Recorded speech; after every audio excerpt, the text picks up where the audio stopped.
Hari Om, everybody. Welcome back. We'll get started.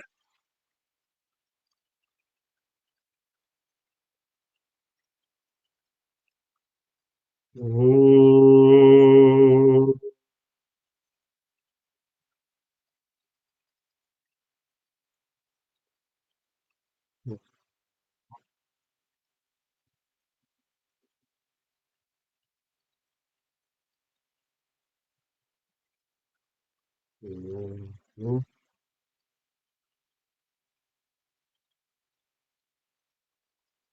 गणानां त्वा गणपतिगुं हवामहे कविं कवीनामुपमश्रवस्तमम् ज्येष्ठराजं ब्रह्मणां ब्रह्मणस्पतान् शृण्वन्नोतिभिः सीदसादनम् ॐ प्रणो देवी सरस्वती वाजेभिर्वाजिनीवती धीनामभित्यवत् ॐ गणेशाय नमः ॐ सरस्वत्यै नमः ॐ श्रीगुरुभ्यो नमः शुक्लाम्बरधरं विष्णुं शशिवर्णं चतुर्भुजं प्रसन्नवदनं ध्यायेत् सर्वविघ्नोपशान्तये वागीशाद्य सुमनसः सर्वार्थानामुपक्रमे यं नत्वा कृतकृत्या स्युः तं नमामि गजाननं वक्रतुण्डमहाकाय कोटिसूर्यसमप्रभ निर्विघ्नं कुरु मे देव सर्वकार्येषु सर्वदा सरस्वति नमस्तुभ्यं वरदे कामरूपिणि विद्यारम्भं करिष्यामि सिद्धिर्भवतु मे सदा सदाशिवसमारम्भां शङ्कराचार्यमध्यमाम् अस्मदाचार्यपर्यन्तां वन्दे गुरुपरम्पराम् ब्रह्मानन्दं परमसुखदं केवलं ज्ञानमूर्तिम् द्वन्द्वातीतं गगनसदृशं तत्त्वमस्यादिलक्ष्यम् एकं नित्यं विमलमचलं सर्वधी साक्षिभूतम् भावातीतं त्रिगुणरहितं सद्गुरुं तं नमामि सद्गुरुं तं नमामि श्रुतिस्मृतिपुराणानाम् आलयं करुणालयं नमामि भगवत्पादशङ्करं लोकशङ्करं शङ्करं शङ्कराचार्यं केशवं बादरायणं सूत्रभाष्यकृतौ वन्दे भगवन्तौ पुनः पुनः ईश्वरो गुरुरात्मेति मूर्तिभेदविभागिने व्योमवत् व्याप्तदेहाय दक्षिणामूर्तये नमः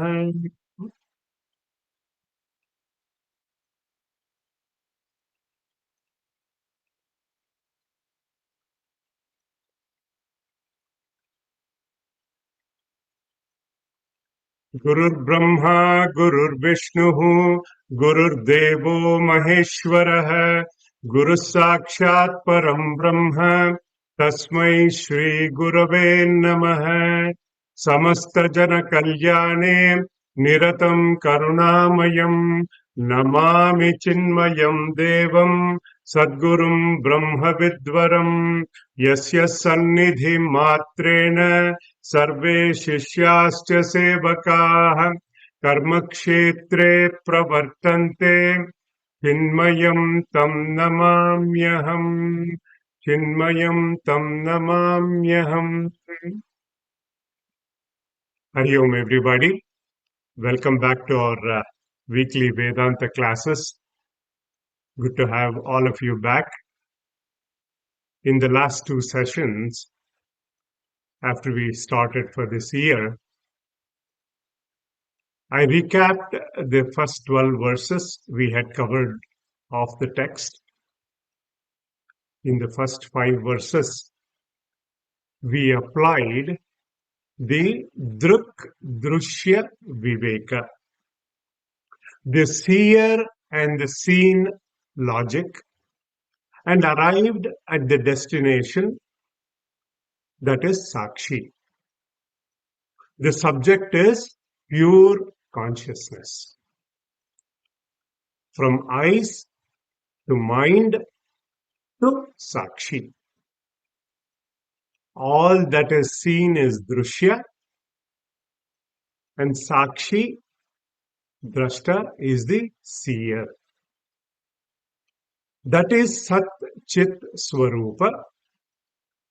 We saw that in the 5th verse. Na udeti, na astameti. It does not rise. It does not set. It has no birth, no death, no modifications. It does not grow. It does not decay. Swayam vibhati. It is self-shining. Ata anyani bhasaye. It illumines everything. So this is the ultimate seer. Druge vanatu drushyate. Then we understood the concept of chidabhasa, chitchaya. In Vedanta, we call this the anyonya adhyasa, mutual superimposition. See, Sat aspect is everywhere. But the Chit aspect of Atma, Chit Amsha, the reflection of consciousness, manifests in the intellect. He said it is twofold. Aham krutihi, one is the ego, ahankara. The other is antakarana rupini, the mind, intellect, memory, mana, buddhi, chitta. So this reflection of consciousness and the ego, their aikyam is like that of taptaya pindavata. Remember that fire and the iron ball example, when the iron ball is heated in the furnace for a long time at high temperatures, the fire assumes the properties of the iron ball as though and becomes a red hot fireball.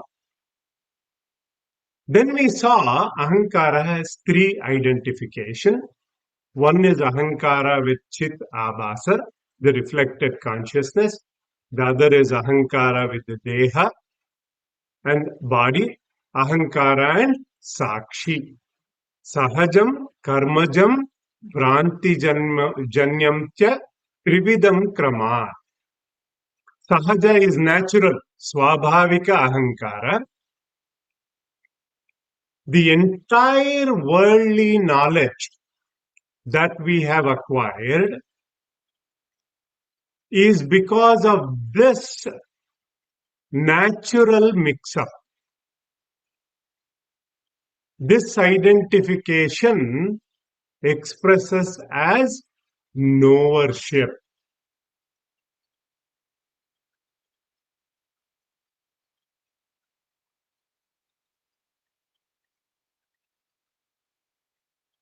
Right? The next tadatmya is the karmaja tadatmya based on the results of my past actions. I get a body to exhaust the results of my prarabdha karma. So the karmaja tadatmya is anyonya adhyasa of the ego and the body. Then we understood the root cause of my problem is the third variety, which is the Bhranti Janya Tadatmya. This is the identity crisis. This is where we need to apply our effort to remove this notional identity, to remove this delusional identity. And because of this I feel I am limited. I am parichinna. I am finite. And all of this causes a sense of incompleteness in me, no matter what I pursue. So, ignorance of my true nature. Remember that triple A. Advitiya Atma Agnanam. Deluded ego or ahankara due to avidya, coupled with adhyasa, the superimposition, thinking that I am this limited being, thinking that I am this jiva, and we fall into this deep ocean of samsara. How? Swami Vidyaranya Swami says, like an insect caught in that whirlpool in a lake. This is the root cause of all our problems. Then he went on to explain, when does this karmajanya tadatmya end? Karma kshayat. At the exhaustion of the karma, once the karmas are exhausted, the body drops automatically.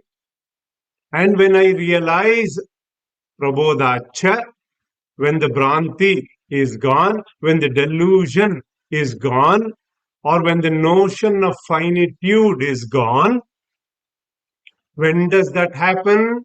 Only when we inquire, vichara, when we apply Drg Drshya Viveka. Then the Acharya explained to us the Avastatraya Viveka. Ahankara Laye Suktau. In deep sleep, Ahankara is not available. It is absorbed. The body becomes as though unconscious. Bhaved dehopya chetanaha. Ahankaraha vikasardaha. Half manifestation in the dream state and full manifestation in the waking state. So in deep sleep or sushupti, there is no vyavahara. I am in Ajnana Nidra, in that thought-free state. All the equipment has folded down. I do not perceive anything. Only when I wake up, I say I slept well. I slept like a log of wood. Then ahankaraha ardaha, vikasa ardaha. Half or partial manifestation of ahankara is when? In the dream state. The ego identifies with the subtle body, sukshma sharira, as I explained last week. The intellect is partially doped, not available for our viveka. The mind starts the projector and the movie begins. Then in the waking state, we saw ahankara is sarvaha, full manifestation of the ahankara. See, in Vedanta, Swapnavastha has a unique place. I explained that. To describe to the seeker, like you and me, the temporariness of the world, mithyatva, the unreal nature of this waking world. So, this dream state is an internal world created by the mind,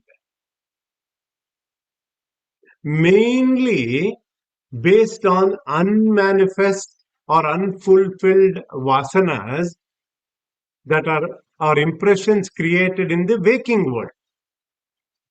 So in the waking world, the shop is open for business to the outside world. The mind goes out through the sense organs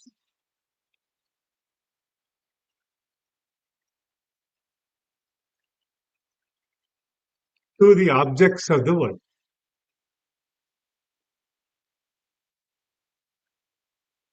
We become the perceiver, we become the feeler, thinker, At this time, a question comes about. Who is experiencing these three states? That's where we chant the shloka number 12. Manoham krutyupadanam lingamekam jadatmakam avastatrayamanveti jayate mriyate tata.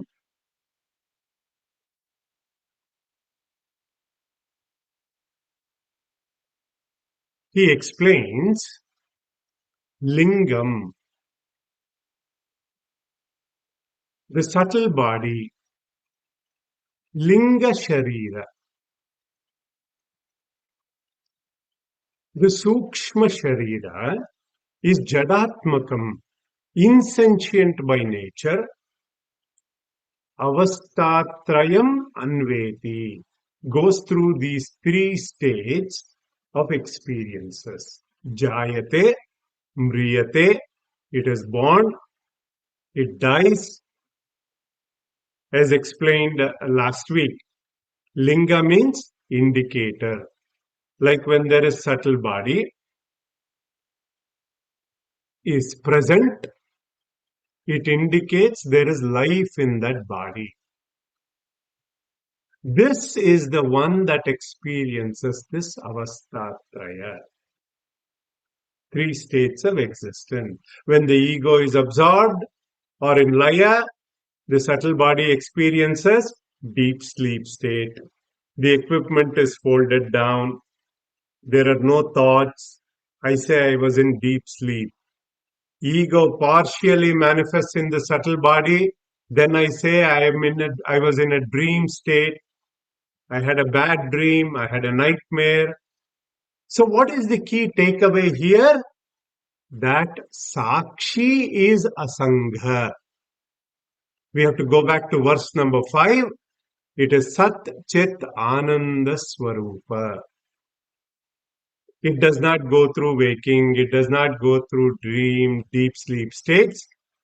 It just provides sentiency to all of this inert matter. It is unborn. It does not die. So I am of the nature of that Sakshi. I hope we are now thorough with our understanding until now. Now the student raises a doubt.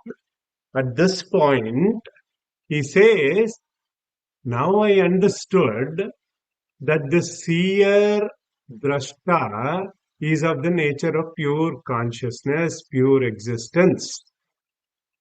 The ego and the three states of experience that it undergoes, the gross, subtle body, the world, Jagat, all are seen as Drshya, all are inert.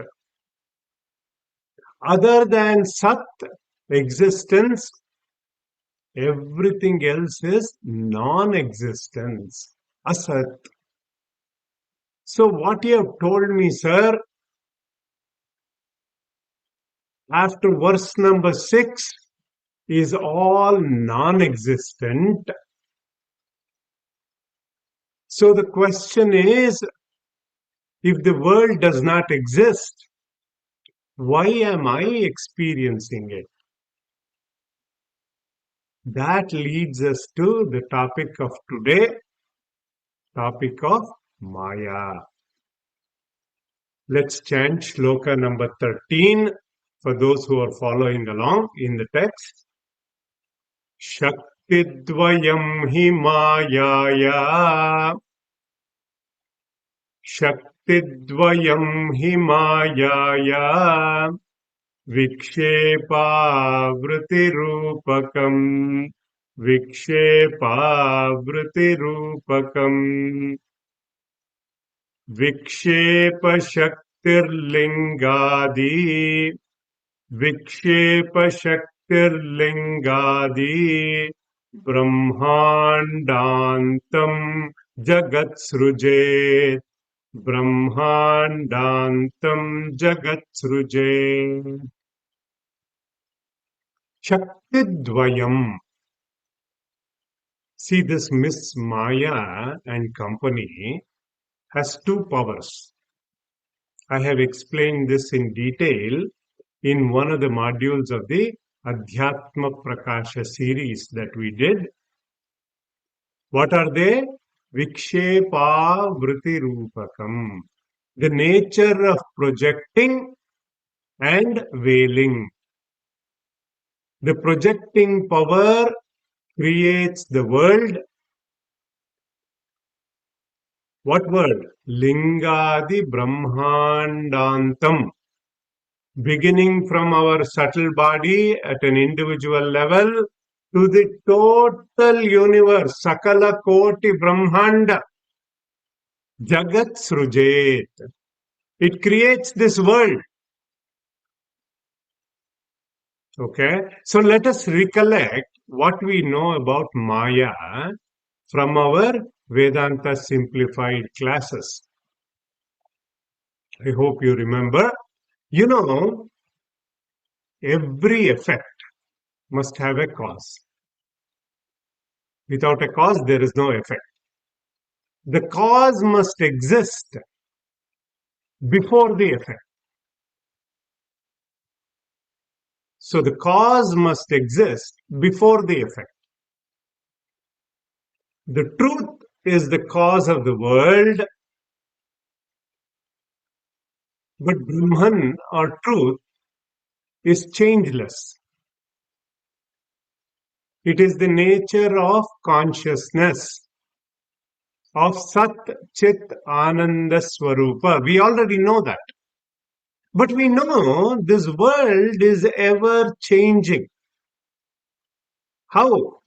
How can this changing world emerge from this changeless cause? Pay attention, please. This is a very important topic. That's why I held back to explain this. Pay attention, come with a fresh mind to this class. How can this changing world emerge from that changeless cause? So, to postulate that, the concept of Maya comes in. A very popular story is told in Vedanta to illustrate this concept. Okay? There was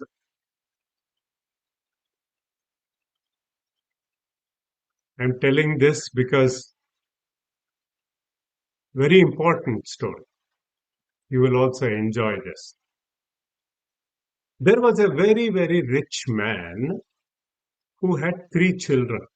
I modified it slightly. It said three sons, but I just said three children. Just like any sensible parent would do, who does not want whatever you have accumulated over a lifetime, make sure that the wealth is distributed to your offsprings, your immediate kith and kin. So if you go to a legal advisor, they will tell you you form a trust or you leave a last will so that it does not end up in a probate court. Right? We have all heard that. So he also had left a last will. After his death, they discovered, and the trustee, they discovered this last will, and the trustee made sure that the wealth he had left behind was distributed proportionately as he had outlined in the will. He had described it very clearly that one half, pay attention to this ratio, proportion, one half would go to the older child, one third of his wealth would go to the second child, 1/9 would go to the third offspring. But there was one problem with this. he had left behind 17 horses. And this trustee who was executing this was in a dilemma as to how to distribute 17 horses as he had willed.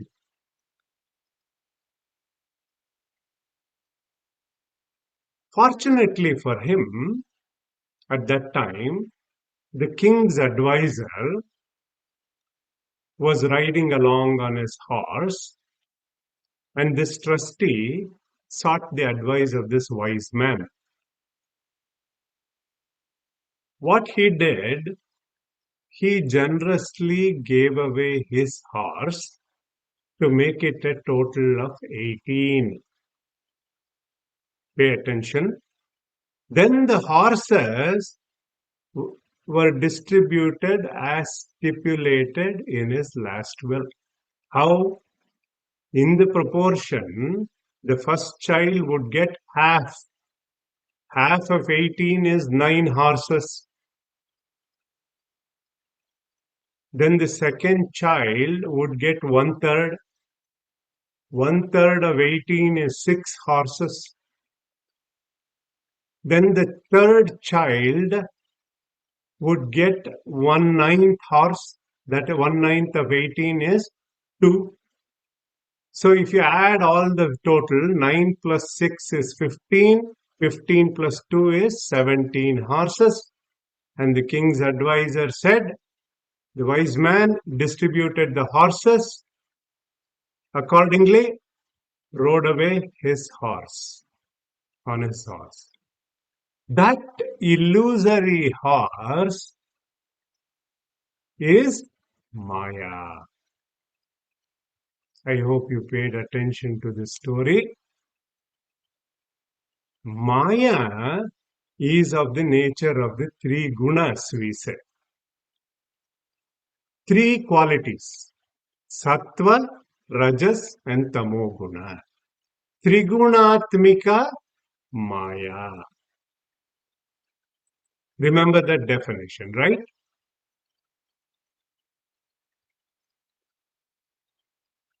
Its existence depends on Brahman. It has no independent existence. Brahma Ashrita Maya. Maya in Vedanta, Yamasa iti Maya. That which is not yet appears to be. One more time. That which is not yet appears to be. Our Puja Gurudev had coined a word called apparently real. So in the introduction, if you recall, I hinted at AAA as our problem. Advitiya Atma Agnanam. That notion of individuality or Jiva Bhava, a sense of finitude, a sense of limitedness due to avidya, ignorance, which in fact is considered to be the root cause of our bondage. Usually we give 2 classic examples in Vedanta. One is the rope and the snake example. Other one is the post and the ghost example. There are many more, but those are 2 popular ones. In the rope and snake example, what happens? A traveler is in the twilight, steps on the rope, mistakes it for a snake. He is frightened until this wise man comes in, sheds some light on it, shows that it is only a rope. Are Buddhu, why are you afraid? So because of the non-apprehension of the rope, we misapprehend the snake. Same way, non-apprehension of Brahman we misapprehend the pluralistic world. So even in the post and the ghost analogy, the post is mistaken for the ghost due to misapprehension. So this ignorance is termed in Vedanta as avidya, agnana, maya, pradhana, prakriti. All these are synonyms.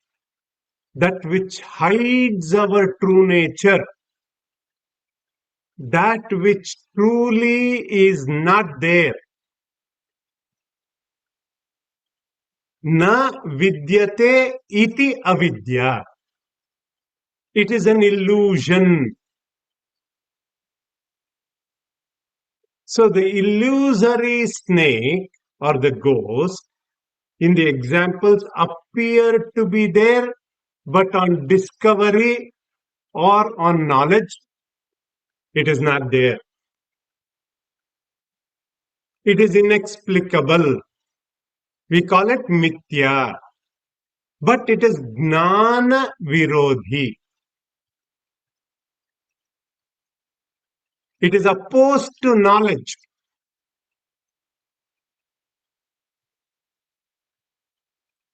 So when we say Maya is ya masa iti Maya, that which is not there but yet appears to be,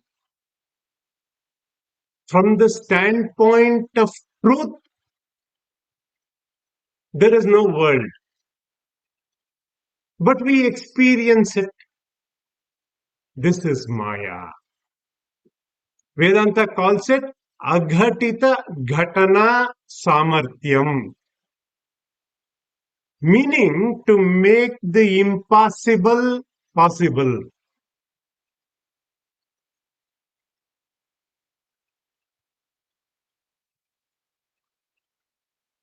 So the power of Maya is unfathomable. We wonder. It can make impossible seemingly real. It neither belongs to the category of Sat. It is neither real nor Asat, unreal. That is why in Vedanta we say Sat Asadbhyam Anirvachaniyam. That which is Mithya, inexplicable phenomena. It is an illusion. It is anadi, beginningless. So Maya, Shakti Dvayam, coming back to Shloka, has two powers. The veiling power, the Avarana Shakti. This is the nature of ignorance, avidya. It veils the truth. The projecting power, Vikshepa Shakti, this projects the entire world of names and forms. When we say Trigunatmika Maya, three gunas, the tamasic, tamas veils the truth, and rajas projects the illusion. And sattva helps to discriminate between the real and the unreal. I hope you got that one. Our mathematics teacher, he always used to say, the solution is in the problem. We need to hold on to that sattva guna, use our Viveka Shakti to apply that Drg Drshya Viveka to get to the real. I hope you got that. Until now, what have we seen? We have seen Drg Drshya Viveka applied at the micro level, at the individual level. And now, with the next shloka, the enquiry begins into the world. Its substratum is explained. What is this Jagat? Okay, so let us chant shloka number 14. Srushtirnama Brahma Rupe Srushtirnama Brahma Rupe Satchidananda Vastuni Satchidananda Vastuni Srushtirnama Brahma Rupe Satchidananda Vastuni Abdau Fenadivat Sarvanama Rupa Prasarana Abdau Fenadivat Sarvanama Rupa Prasarana. See, in this verse, our Acharya, he gives this beautiful, very precise definition of creation.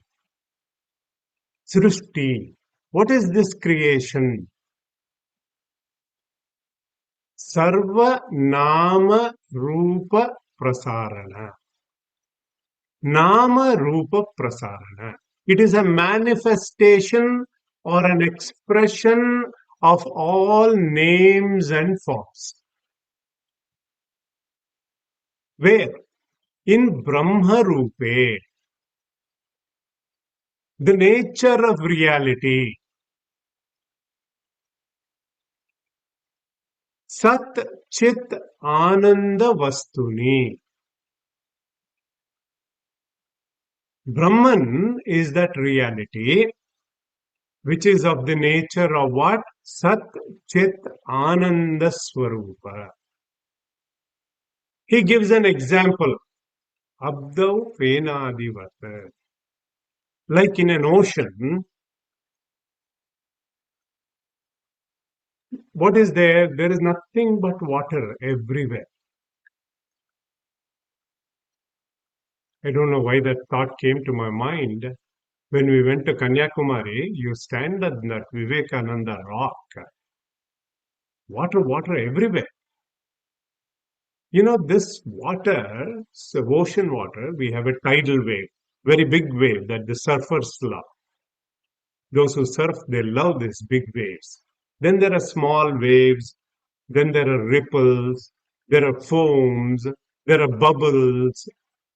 All these are what?